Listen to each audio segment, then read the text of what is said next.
When you are starting or growing a nonprofit or social enterprise and you're planning your strategy for the years to come, how do you know what to do, what actions to take in order to be successful? Using a SWOT analysis, that's SWOT, can be a great way to brainstorm and strategize for the next year or 3. So that's what I'm going to talk about in this video. How do you do a SWOT analysis to plan out your strategy for success for your nonprofit or social enterprise? Hi, I'm Amber Melanie Smith. Welcome to my channel, or welcome back if this is not your first time.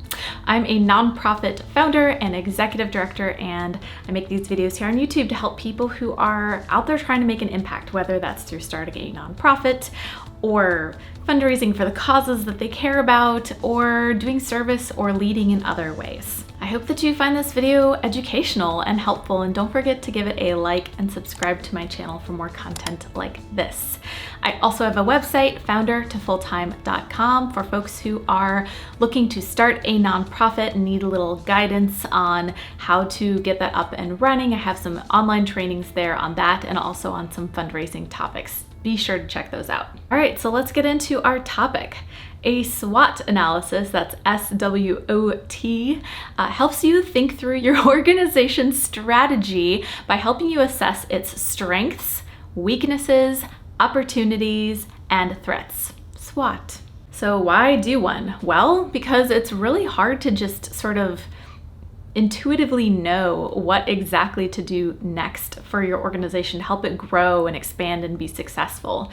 Doing this SWOT analysis, especially if you have some great team members who are joining and lending their brains to the process also, can help you think through where your organization is currently excelling, what it needs to work on, and most importantly, what its priorities should be for the near future in order to achieve its ultimate goals. So let's talk about how to do a SWOT analysis step by step.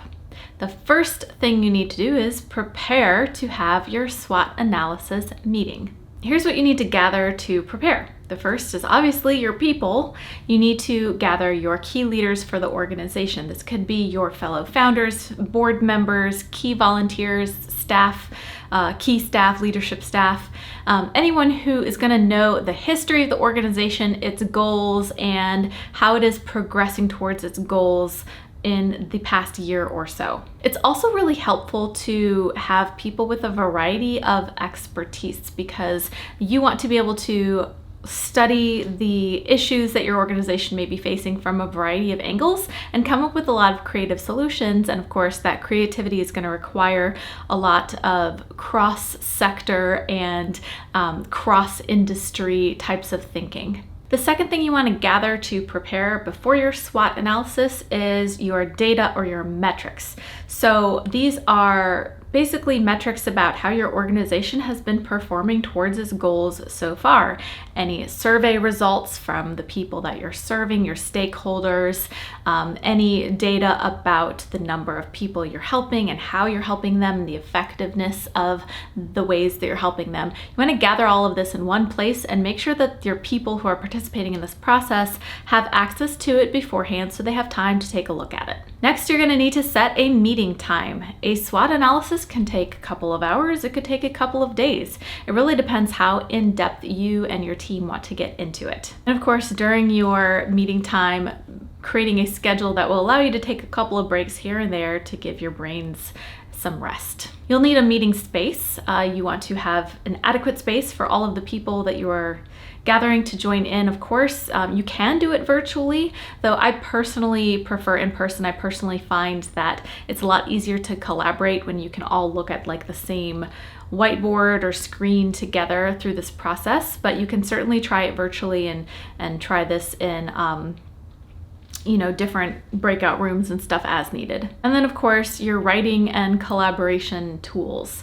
I mentioned a whiteboard a moment ago, so a place where you can record information where the whole group can see it, and ideally also help and collaborate in recording the information, writing the information on that board or pieces of paper as well. All right, so step number 2 is to create your SWOT table.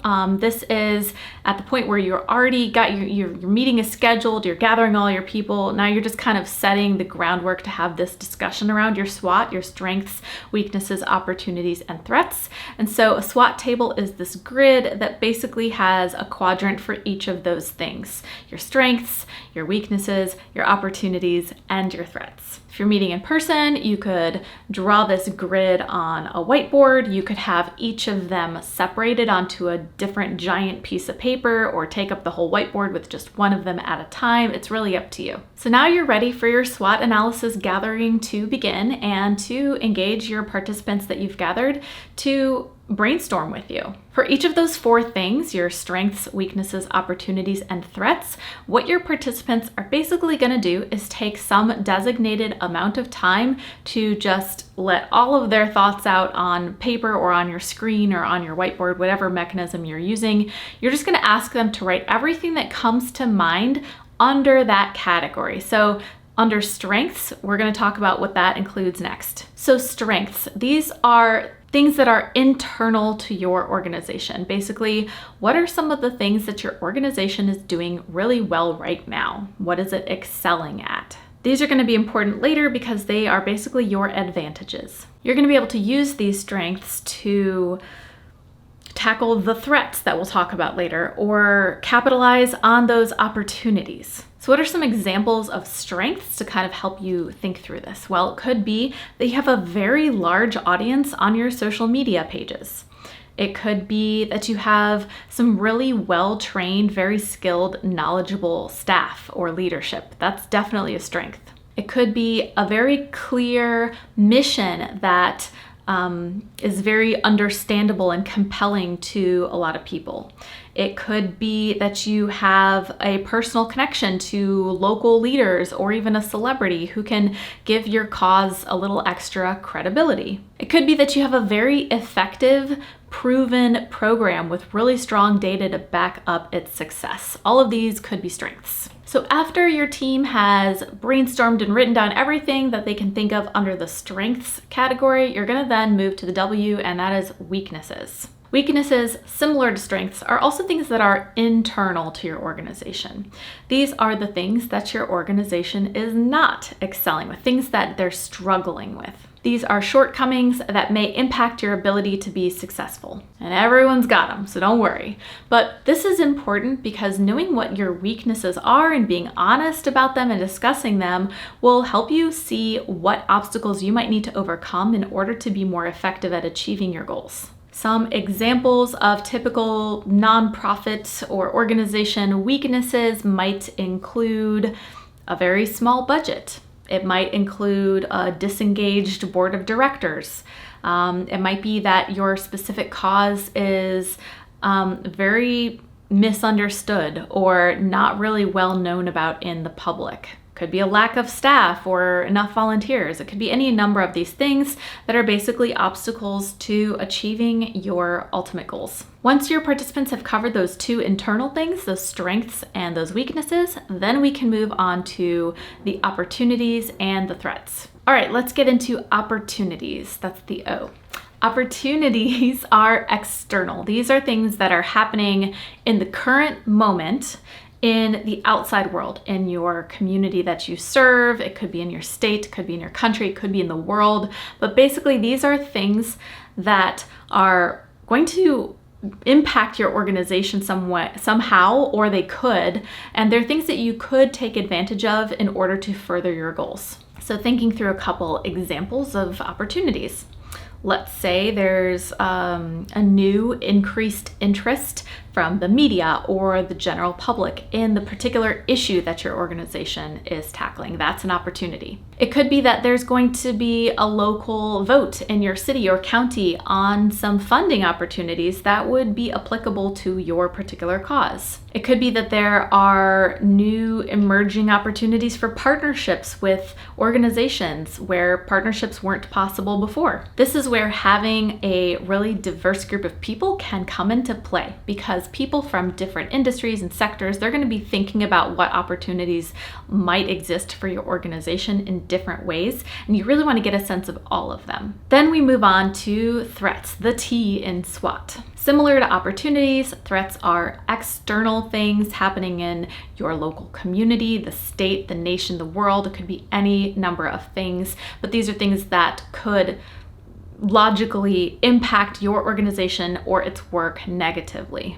And the goal of studying your threats is to understand how you might mitigate some of those threats before they even happen or before they get really bad, so that you can be more resilient and survive them. A couple of examples, changes to laws that might make your organization and its specific mission harder to do its day-to-day work. It could be an economic recession that decreases donations from individual donors that you perhaps count on quite a bit. Another example might be, and this is very realistic right now, increasing prices for materials that your organization commonly relies on, let's say food or clothing or special equipment. On to the step that comes after the SWOT. It's time, now that your team has recorded all of these things in each of these 4 categories, to just have a discussion.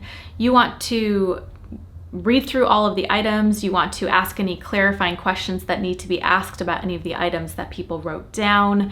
And you want to start as a group prioritizing which of the things under each category are probably the most urgent or important. When I say important, what I mean is, what are the factors or things that are most likely to contribute to the success or failure of achieving your organization's mission within the next year or couple of years. So which of the strengths that you listed are the biggest? Which weaknesses are the biggest? Which opportunities are the most promising for your organization? Which threats are the most, carry the biggest risk for your organization? You want to, as a group, be thinking about the following questions. How can we use our strengths to take advantage of these key opportunities? And on the converse, how can we use our strengths to mitigate the risk of the biggest threats that we identified? And then on the weaknesses side, which weaknesses might play the biggest role in preventing our success? And what might we be able to do right now to decrease or mitigate those weaknesses? Once you've gone through all of this discussion and prioritized these key things with your participants, you should have a handful of maybe 2 or 3 of the top actions that your organization is going to want to focus on for the next year. At that point, you can plot out what tasks you need to complete in order to achieve those actions and the goals associated with them. It also helps you with budgeting for the next year, because now that you know what actions you're going to focus on, you might be able to think about what equipment or services or support or technology you're going to need in order to successfully achieve those actions. I'd love to hear from you. What did you think of this exercise? Can you see it playing a role in some of your planning and strategy for your organization? Be sure to share in the comments below. I'd love to see what you thought. And don't forget to check out my website, foundertofulltime.com, that I mentioned earlier, with some trainings on starting a nonprofit, developing a sustainable fundraising plan, etc. I hope that you find those helpful to you. I also have a newsletter that you can subscribe to. I'll leave the link in the description, where I send out tips and funding opportunities and other articles that I'm reading that might be helpful to you as change makers and leaders in your community. Final thought, I have a group on Facebook called Change the World or Bust, where we have people from all over the world literally having some great conversations about the impacts they're working towards. So I hope you can join us there. Once again, I'm Amber Melanie Smith, and I hope that you found this video helpful. Don't forget to give it a like and subscribe to my channel for more content like this, and I'll see you next time.